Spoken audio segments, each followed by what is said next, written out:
Assalamualaikum warahmatullahi wabarakatuh. Perkenalkan, nama saya Ali Imron Indonesia Putra dari Prodi D4 Teknik Listrik kelas 2022A dengan NIM 22091387001. Di sini saya akan menjelaskan secara singkat mengenai pemanfaatan IoT untuk pertanian dengan sistem simulasi yang dibuat dengan skrip Python pada Google Colab, dan kemudian datanya akan dikirim secara IoT dengan protokol MQTT.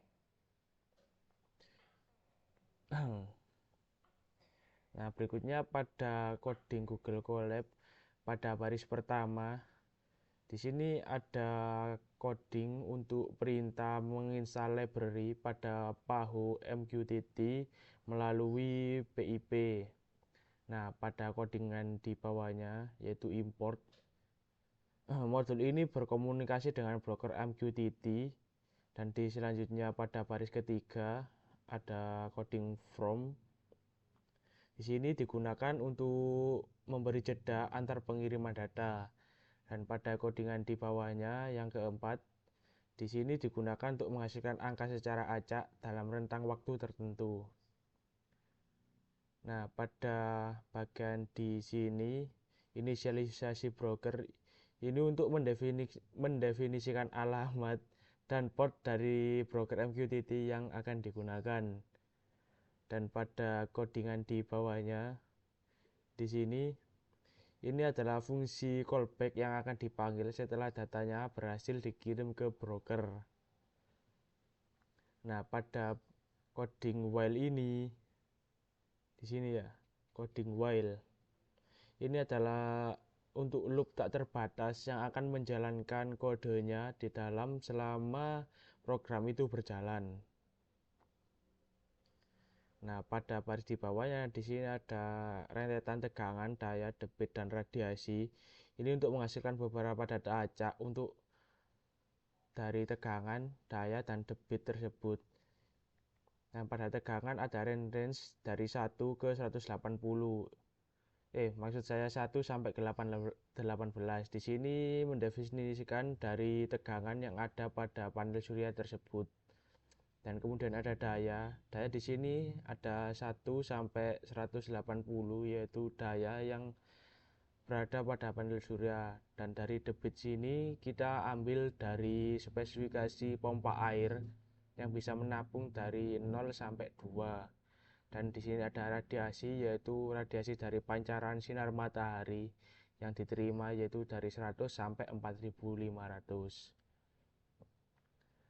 Nah, pada di codingan di bawahnya ini di sini adalah data setelah dihasilkan Python dan dikirim ke broker dengan topik yang sesuai.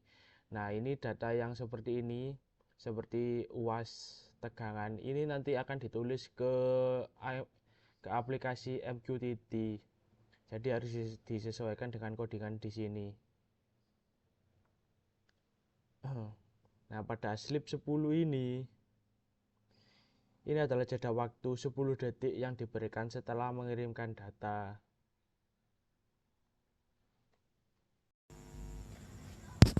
Nah, untuk setting pada aplikasi IoT MQTT, yang pertama-tama kita masuk ke aplikasinya. Nah, pada bagian home awal ini, kalian bisa membuat connection baru ya, dan kalian bisa klik pada logo plus pada kanan bawah. Nah, berhubung saya sudah membuat folder connectionnya, kita tinggal men-settingnya. Nah, pada bagian ini pada project name-nya atau connection name-nya ini namanya terserah sesuai dengan project kalian. Nah, pada broker web atau IP address ini kalian sesuaikan yang ada pada codingan kalian. Nah, pada codingan saya tuliskan broker.hivemq.com dan untuk portnya 1883. Nah, jika sudah disetel ketiga hal ini, bisa kalian save.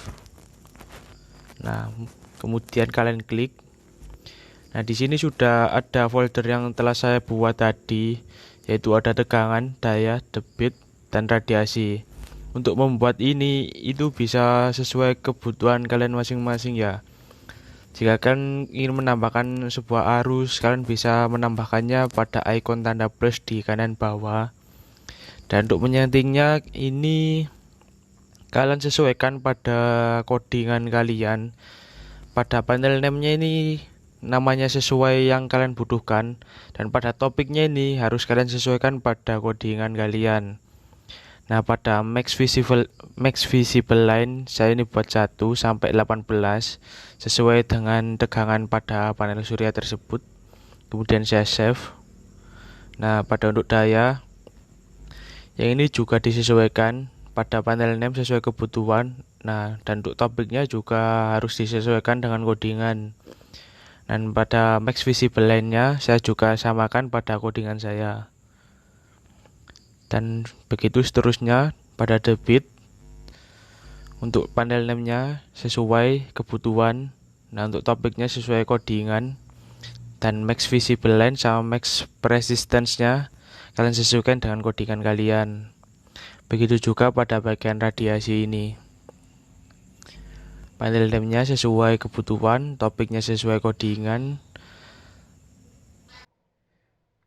Nah, selanjutnya saya akan menjelaskan codingan pada simulasi walkway saya. Nah, pada baris coding yang saya blok ini, nah, tepatnya di sini. Kode ini yaitu digunakan untuk mengimpor beberapa pustaka yang diperlukan untuk berkomunikasi dengan perangkat eksternal dan pada layar display pada walkway. Nah, pada baris coding yang selanjutnya yang saya blok di sini saya mendefinisikan informasi koneksi WiFi dan broker MQTT yang akan digunakan.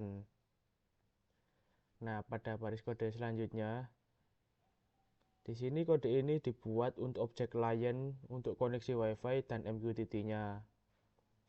Nah, pada baris kode selanjutnya yaitu di bawahnya ini. Di sini yaitu digunakan untuk menginisialisasi layar display dengan alamat I2C tertentu dan menentukan pin SDA dan pin SCL-nya.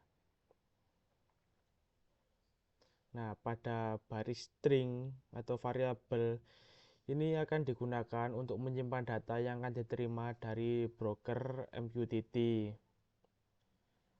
Nah, selanjutnya pada coding void callback. Fungsi callback ini akan dipanggil setiap kali pesan diterima dari broker MQTT. Pesan tersebut kemudian akan ditampilkan di layar display sesuai dengan topik yang sesuai. Nah, terus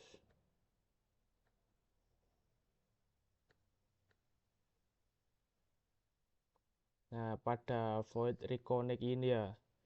Void reconnect ini berfungsi jika koneksi ke broker MQTT terputus. Fungsi ini akan mencoba untuk terhubung kembali. Jika berhasil, fungsi ini akan melakukan subscribe ke topik-topik yang ditentukan, seperti topik-topik yang berada di bawah ini, yang saya blok. Nah, baik. Yang selanjutnya ada void setup. Nah, yang ada pada void setup ini adalah berfungsi untuk eksekusi pada awal pemrograman yang ada di dalamnya.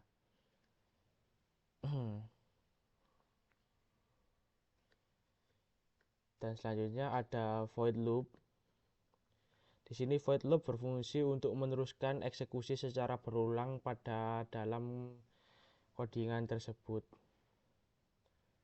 Baik, setelah codingan mari kita lakukan simulasi. Yang pertama kita run pada coding Google Colab-nya. Nah, setelah itu kita run juga pada simulasi walkway-nya.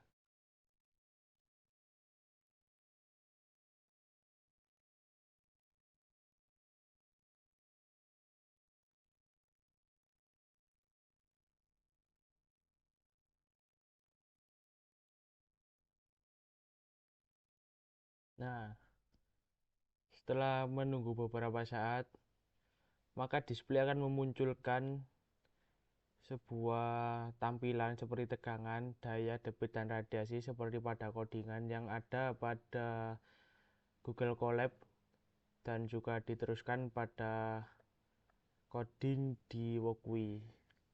Nah, untuk besaran dari tegangan, daya, debit, dan radiasi ini muncul secara random dari coding Python. Jadi hasilnya akan secara random terkirim dari perhitungan Python. Nah, sekian baik dari penjelasan dari saya. Apabila ada salah kata dan penjelasan, saya mohon maaf. Saya akhiri. Wassalamualaikum warahmatullahi wabarakatuh.